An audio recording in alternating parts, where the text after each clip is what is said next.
To the Living Cock Show, brought to you by the Purple Rain Podcast. Or should I be saying Guk Bill Svaria?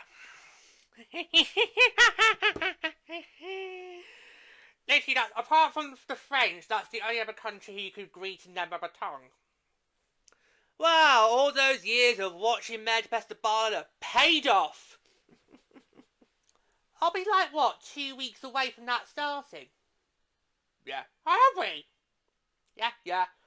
It started in January this year. No. Yeah, starting last week of January. I don't know why it started the last week of January when technically part exhibition in Vienna this year is still roughly the same as the last 3 or 4 have been. Yeah. So I don't get why. But anyway, I'm not in charge of that. Especially as I, of course, have kicked Eurovision to the curb. Told it to go fuck itself. Yep. Take your politics out of my life. I don't want it. Any other analogies that you can think of. And no, I will not be going to the O2 on June 15. Thank you very much. Anyway, yeah. So I actually, in case you are watching, I am still wearing the US jersey. It's just with a bit of a... Our heating for some reason is not working today, so it actually has been cold throughout the entire house. So it's even when we're setting up the equipment ready to go, it got cold in here. So I thought I may as well put the jacket on as well. So, but the US, my Olympic jersey is still on. It's just you might be able to see it properly because obviously this coat hides the jerseys. So yeah. Anyway, honestly, this our recording studio is never good for any kind of seasons. It does not, well, it reacts badly to the weather outside. Anyway, yes, so we are. I bet the Swedes right now are thinking, what the fuck are they going on about? For God's sake, man up. We're used to it all the time. Yeah, but we have now arrived at Sweden. Yep, that's right. Now it's time for Sweden. Okay. Very excited because I think Sweden is going to have a very interesting 2026 when it comes to women's hockey as a whole. Because obviously, not just because the World Championships at the end of the year are literally being held at their next door neighbours in Denmark. Just 20 minutes up the road. Only a bridge away, Petra. That's right. 20 minutes across the road. How was I supposed to know we were in Denmark? Here's what happens when your body tired, your bloody GPS. Turn it off!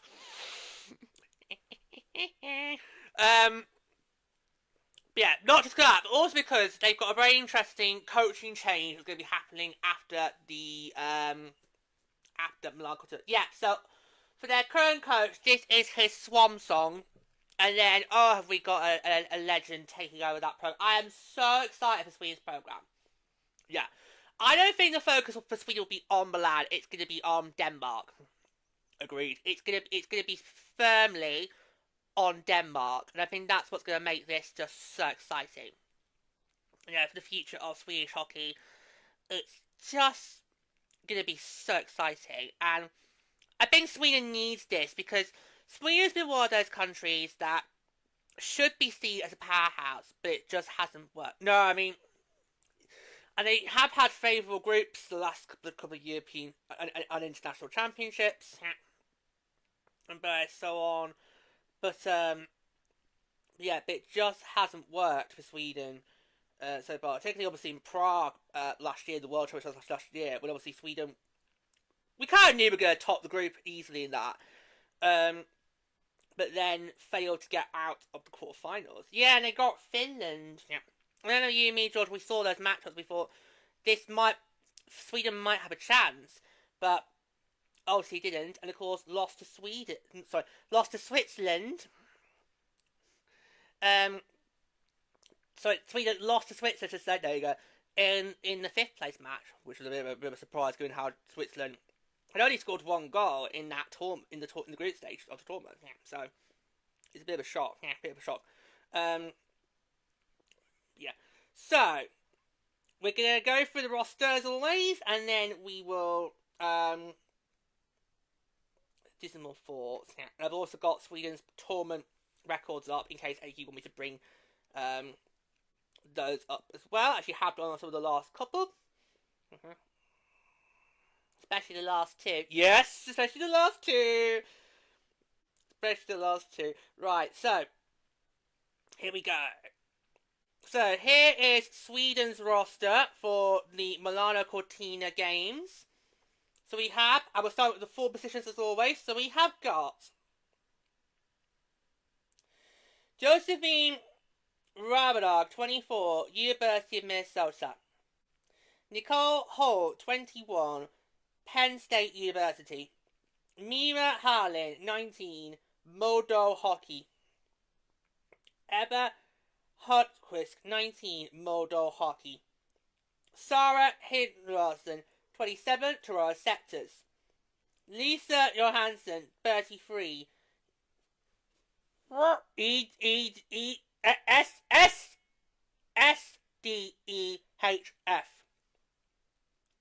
Thea Johansson, 23, University of Minnesota Duluth. Lila Lundberg, 24, Victoire de Montreal. Sophie Lundin, 25, Frula HC.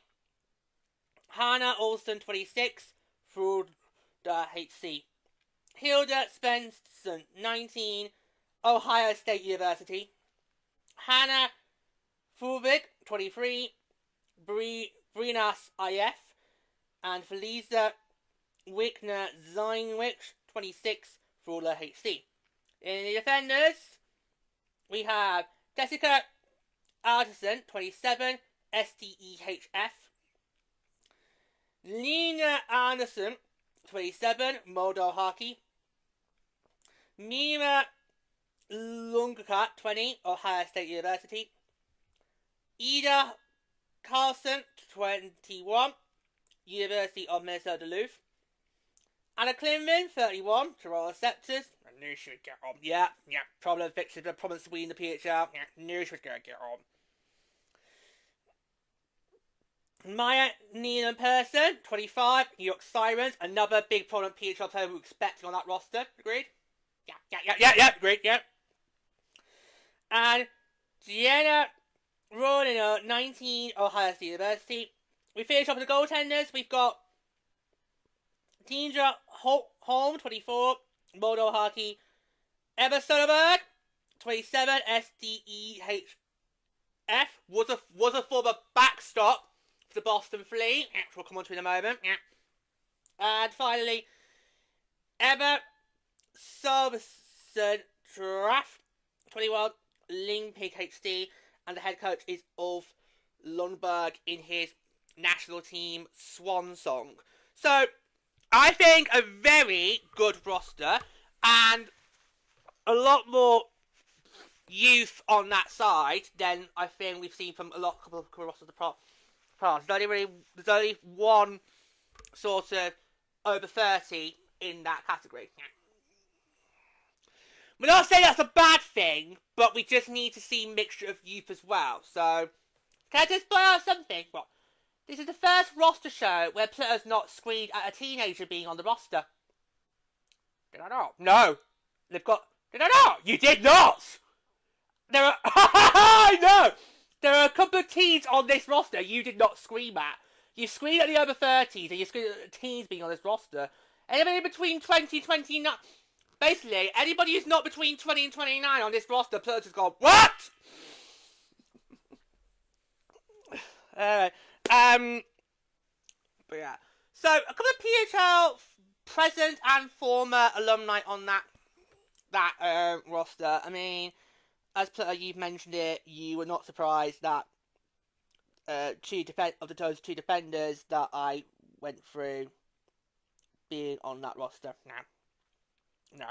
Do I just remind them again, just for those at home? Yep. So it was Anna Klemlin of the Scepters, who is 31, and Maya Neenan Parson of the Sirens, who's 25. Those two have been prominent defenders in the PHL so far, so I just had a feeling that if there's going to be any PHL representation for Sparia, it would be those two up front and centre. And Emma Serberg, if she chose to stay with Boston, would have been another. But yeah, because that was interesting, because we knew that Emma Serberg during the off-season was going to leave to go back to Europe, probably to try and get herself on the Olympic roster, which has worked. And I can't blame her for doing that, because we did see over the off-season a fair amount of Europeans do that. They went back to their national programs to try and see if they could get a spot on their roster, especially how spots in the PHL right are very scarce, given how we are currently at 8 teams.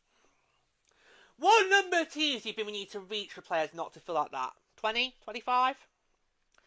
Yeah, you're probably looking at maybe the 20, 24 region. So, do you think we can really get to 24? I think within that... Right, I think by the time we get to the 2040s, we could be at 20 teams easily. Not 20... And then maybe 2024 before I turn 60. I think 2024 would be a decent number, and given how we know there are at least 25, maybe even more now, markets who are interested in getting teams, it could easily happen.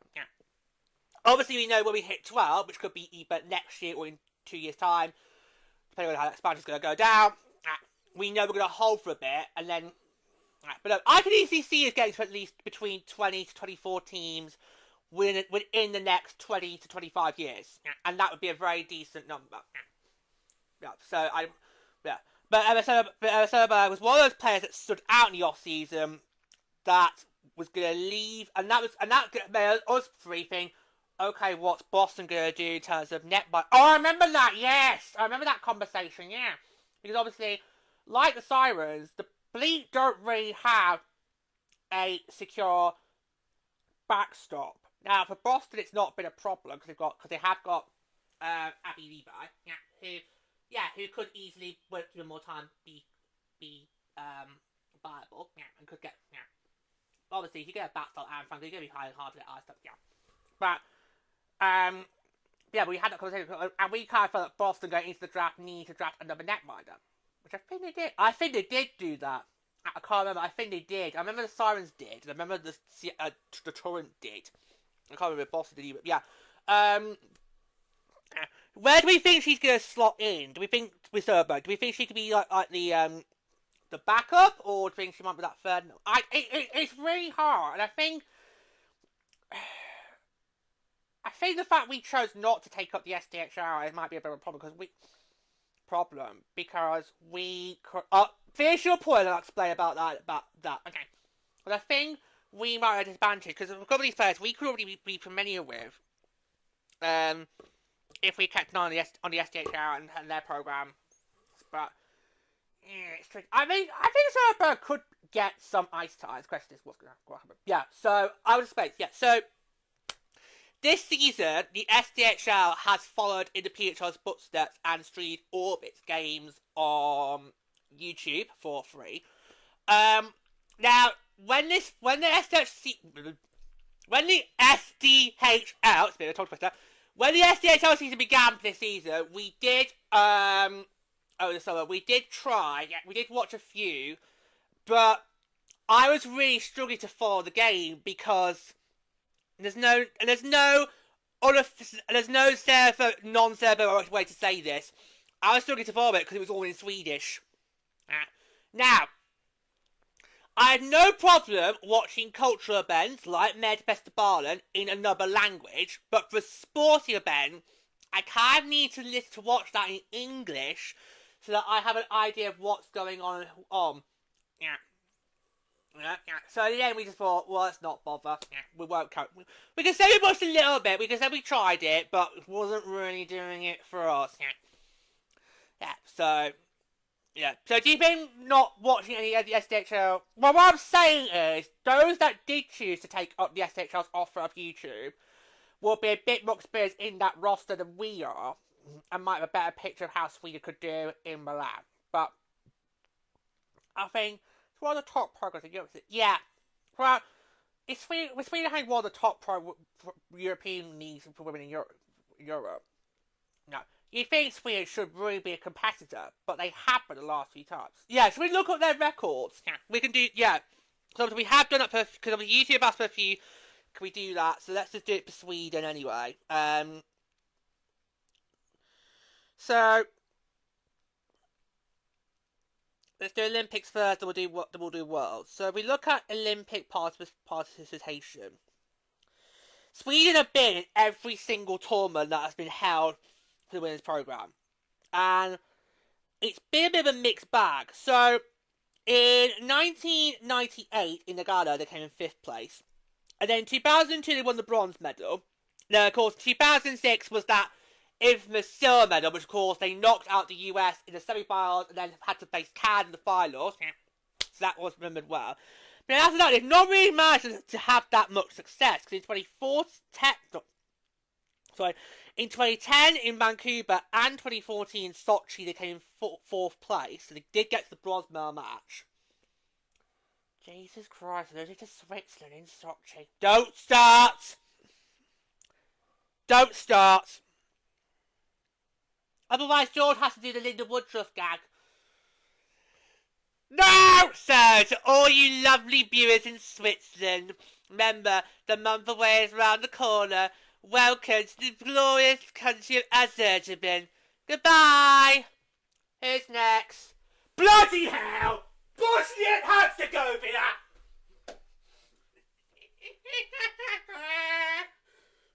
I knew he was going to do that. So close. Mentioned it. Because the joke is, right, that people confuse Switzerland for Sweden and vice versa. So that was the whole point of the joke at the end of it.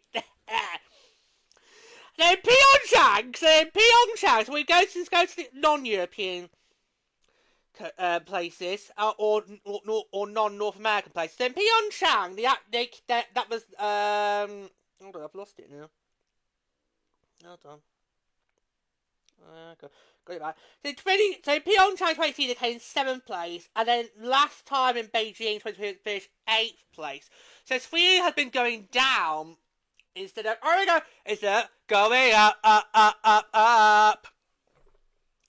You prefer a tattoo? I know, but I can't do it. But we haven't had a tattoo reference yet, have we? No.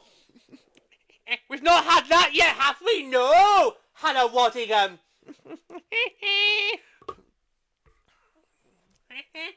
I thought you were going to do a Julia Sada reference, see how Big Bird songs have just come out.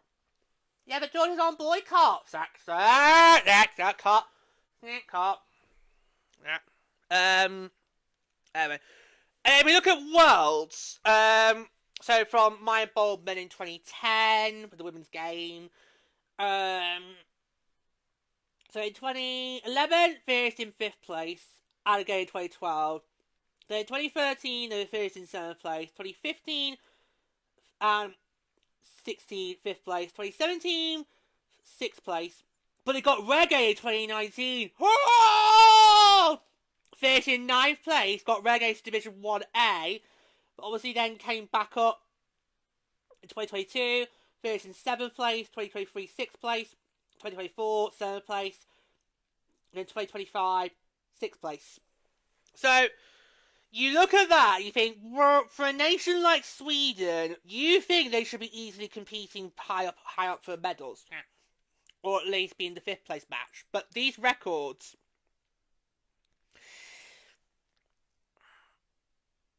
And yet, Scandinavia, I know how well hockey is in Scandinavia. I know, right? It's like, what is going on?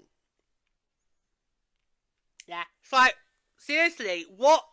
You think Sweden really should be up there, and this is and I get why you during Prague you did say to us, I don't think Sweden should be in Group B. I think they should be in Group A, and I can see your point in that.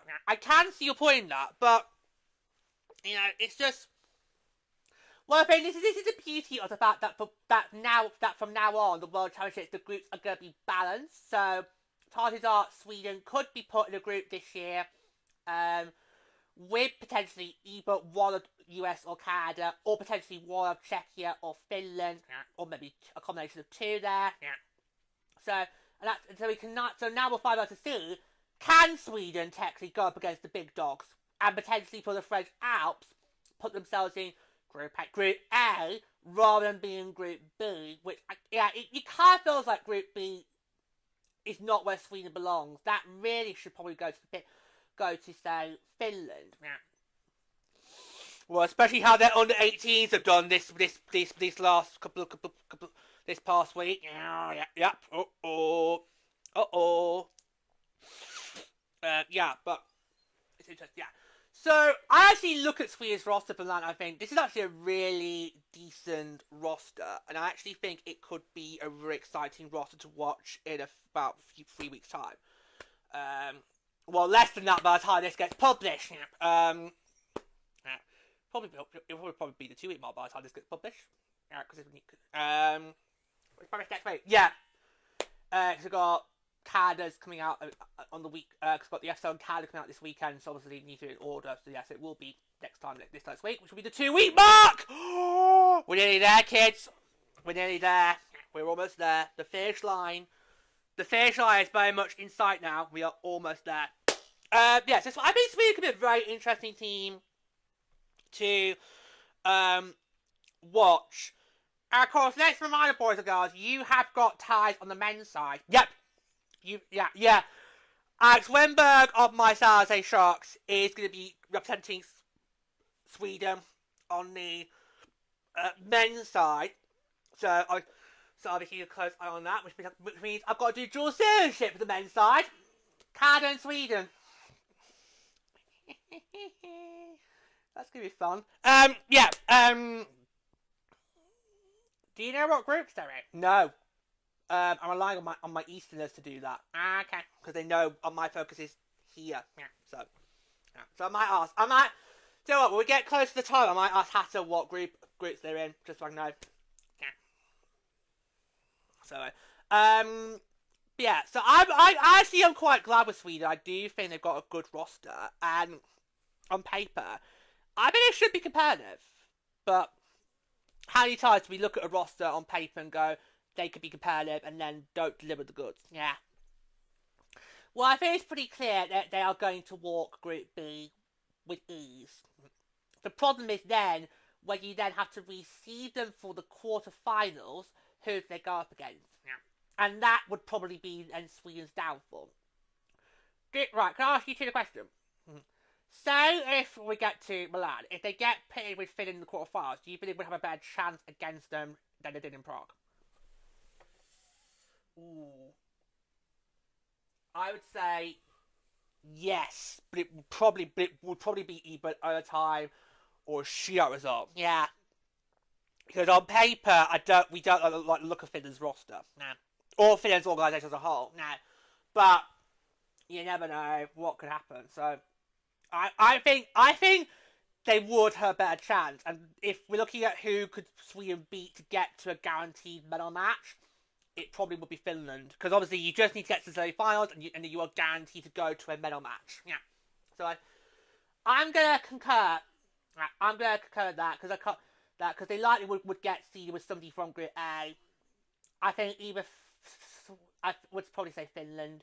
Finland or Switzerland would be, but they're not going to get Switzerland. Switzerland's going to get all the higher seeds. You just know that, yeah. It'll be, no. So I on paper, I really do like the look of this roster. I think on paper it sounds like a really good roster. I'm really pleased.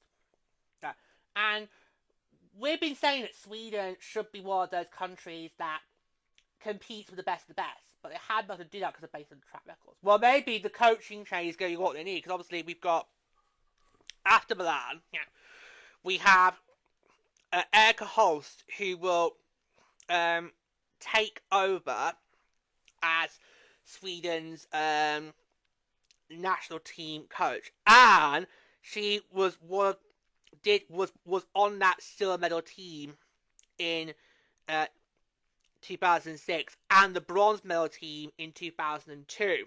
And she's a very decorated athlete in the program for Sweden. So I think they're going to be in very safe hands. So even if Sweden say don't do a Milan, you know the future's bright because you've got this all-time Olympian coming in, taking over, and could easily, potentially, do what Carl McLeod has done with Czechia and turn that program around. Yeah, because obviously, before Carl McLeod came into the fold for Czechia, you wouldn't really see Czechia as a favourite to medal. Let's not forget, it only had been in one prior Olympics, and that was the most recent one in Beijing. They haven't. This is only Czechia's second time in the Olympics, but they have been featured a lot of the World Championships though. So let's just point that out.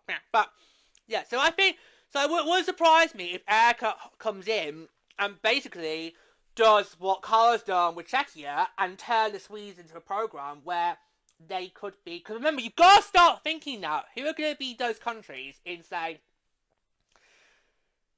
I don't want to dare say 4 years because I think that might. Okay, no, you've got to start looking at these other nations and think, right, who could potentially say maybe 4 years time or 8 years time? Because I think that's when more likely would happen. So you got to think who could potentially in 4 years or 8 years time be those countries that could knock US and Canada off the pedestal. Czechia, Sweden, Finland are the three that come to mind. Yeah. But Czechia's more poised to do it. Yeah. I think Czechia's more poised to do it. Yeah. So, whereas Finland and Sweden still need a bit more time, I think Czechia's poised to do it. So, I would not be surprised if, say, 2030, Czechia gets to a medal match. And it goes... If they don't in Milan, then I expect they will definitely will in 2030. Yeah. I thought you were going to say we could see Czechia in the gold medal match 2030. Because I think they could get the bronze medal match in Milan. And then build on that. That's what I thought you were going to say. You can say it for me instead. No. Yeah. So I think for Sweden, I wouldn't be too disheartened if you don't get the result that you're kind of hoping for in Milan. Because you know the future's bright. And I think the World Championships this year, this is why I love that now, how the World Championships are now going to be held in November. Because it means that in Olympic years, if certain countries haven't done well, they've then got something to look towards and then aim for. And then... Because these are my boys and girls, that in previous cycles, you did not have a World Championships and an Olympics. No. It was one or the other. Didn't they, in the last cycle, they did have one? Yes, but that's because it got moved to summer. Right. Right. Yeah. Right, that's because of COVID. Oh, of course, because obviously they did not hold a World Championship in 2020 or 2021 because of COVID. And then they did one in 2022, but it was in the summer. Right. Okay. That's going to be so exciting. So a team like Sweden, who might not get success in Milan, could end up finding success in Denmark. And I think that is what's going to make it so exciting. What do you think, Peter? Do you feel like you're happy with the roster? Because I think me and Lady definitely... Well, it's no doubt how you two are. I think this sounds like a good roster. And we all feel that Sweden should be doing a lot better than they currently have been. Yep. Yeah. We all feel that. So, this potentially is their chance. This potentially is their big moment to maybe improve on past results.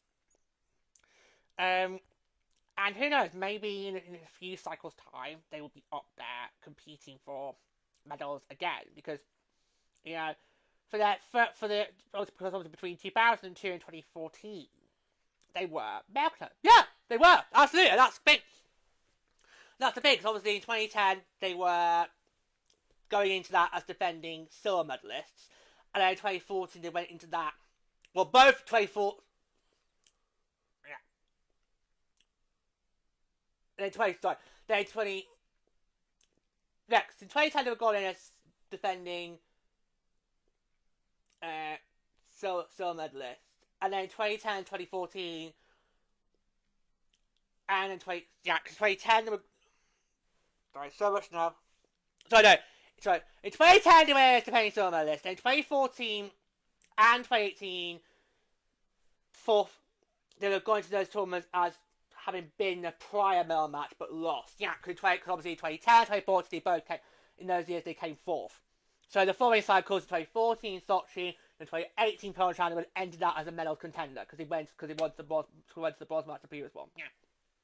So we know Sweden can be a medal contender. Yeah. It's just the last few Olympic cycles and the last couple of World Championships have not been favourable to Sweden, and clearly a change is needed. A change is coming, and we'll see if it makes a difference in these next couple of World Championships between now and the French Alps, and we'll see if Sweden can maybe then beat them potentially. I think it will be interesting if Sweden gets past the quarterfinals. I think Sweden at the very least could get past the quarterfinals. Then maybe the French Alps, that would be when they could then try and once again push them out. We just don't know. No. We just do not know. No. But you do look at that roster and think, well, actually, this is a very good roster, actually. It could actually maybe surprise everyone. More than Switzerland will surprise people. Okay. Yeah, so...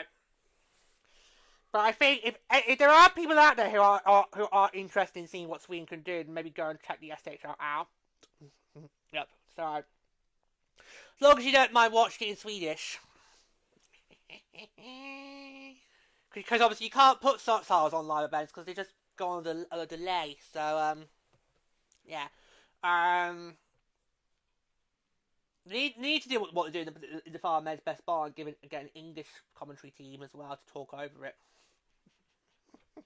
Anyway, but that might change the tune. But anyway, are there any teams in Stockholm? Are there any SDHL teams in Stockholm? Let us know in the comments.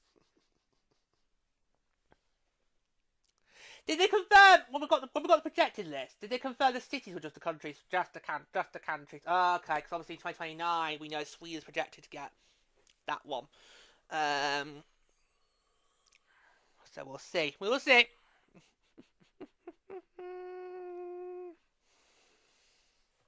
Here's a bigger question. Oh, I know what you're gonna do. They were my winners. How did they lose? How did they not win Barcel? The bigger question I've been to ask in Stockholm is, are there any saunas? Knew it was good. Knew it was gonna go there. I knew it was gonna go there. How did Kai not win? Apart from Israel. Apart from that. How did Kai not win? Anyway. But Sweden, we're very impressed with your roster. Now you need to deliver the goods. That's will be like my closing remarks. Oh, okay, right, put up, go. I think Sweden is going to be a very interesting roster to watch for the next couple of years. That's what I'm going to say. No, I won't. I think I've used them all up. Or should I just end with that? There we go, we got it in!